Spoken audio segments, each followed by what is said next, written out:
Hello বন্ধুরা, তোমরা সবাই কেমন আছো? আমরা তো মোটামুটি ভালোই আছি।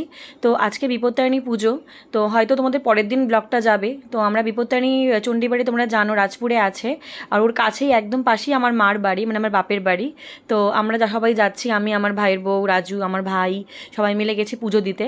তো এটা হচ্ছে তোমার বছরের যে পুজো হয়, যেটা বাৎসরিক পুজো সেটা। তো প্রচুর লাইন হয়, সকাল থেকে প্রচুর লাইন হয়। তো আমরা একটু বেলা করেই গেছি, এই যে আমরা বলছি ভেতরে ঢুকছি, এত ওখানে মানে কথা আওয়াজ ছিল, তো এটা আসেনি। তো যাই হোক, তো তখন সকালবেলা প্রচণ্ড ভিড় হয়, ওই জন্য আমরা একটু বেলা করে গেছি যাতে ভিড়ের মানে এতে না পড়ি। তো দেখো খুব সুন্দর এখানে পুজো, তোমরা অনেকেই হয়তো এসেছো, আবার কেউ হয়তো জানো না। তো একবার এসে দেখবে কেমন লাগে মাকে। তো নিচটা প্রতিবার মানে প্রতিদিন যে পুজোটা হয় ওটা ওপরেই হয়, কিন্তু এই পুজোর বারের দিনটা সেটা নিচে পুজো হয়।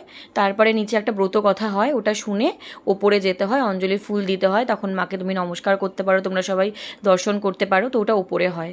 আর এই নিচটা, এই যে ঠাকুরমশাইরা সব বসে আছে, এখানেই আমাদের পুজোটা আর কি, আমরা এখানে সবাই এখানে এসেই পুজোটা দেয়। আর জানোই তো সবাই, যেখানেই ডোর পড়ায় তো 13 রকম ফল দিয়ে বিপত্তারিণীর পুজো হয়। তো এখানে আমরা পুজোটা দিলাম, আর খুব ভালোভাবে পুজো হয়েছে। প্রতি বছরই আমরা এটা দিই, আর আমাদের খুব ভালো লাগে। আমরা এই যে ওপরে আমরা চলে এসেছি দেখো।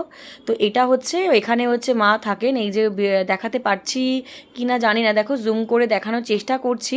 তো এই যে এখানে এখানে প্রচুর ভিড় থাকে, এই যে দেখো।